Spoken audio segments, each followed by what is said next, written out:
it's always fun for me to look at my before and after pictures, and I hope they mean something to you. And a lot of work has gone into these past 2 years just trying to free my mind from food obsession. And once I realized that I had a real addiction, it was just not a diet or some plan I needed like something serious. Just as an alcoholic has bright lines, just avoid alcohol, I needed bright lines towards food.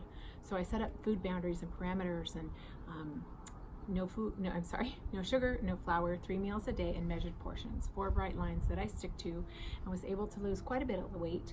I lost about 125 pounds and have a little bit left to go, but am losing weight. And I have people ask me all the time, how does it feel? It must feel so good, and you can fit in a normal chair and wear a seatbelt and all that.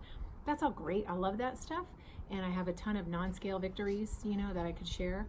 But all of those and that weight change is totally secondary to this mental freedom that I have in this brain.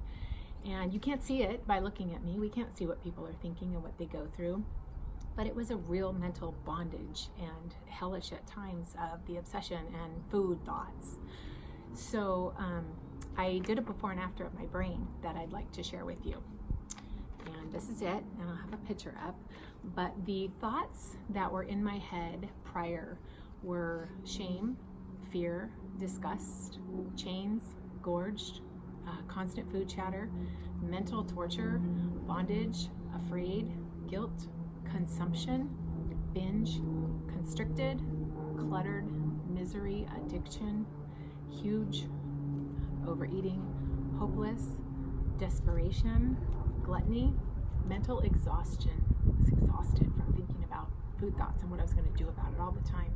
Sadness, frustration, obese, bound, embarrassment, mental chaos, discouraged, concern, dread, disheartened, failure, and just trying so very hard with no results and no hope. And once I finally admitted that I truly was addicted and had a serious problem and put up those food boundaries and restrictions, freedom was huge and almost immediate. Sure, there's times I struggle. Sure, there's times I've dipped into food that I shouldn't, but overall the freedom is huge. And this was my before picture of my brain.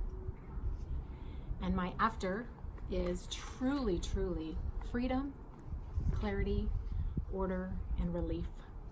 I have so much freedom mentally and so much space freed up to just be and do things so much differently in my life. So as remarkable as I think those weight loss before and afters are, I think they are, and that's great, but this is what is awesome to me.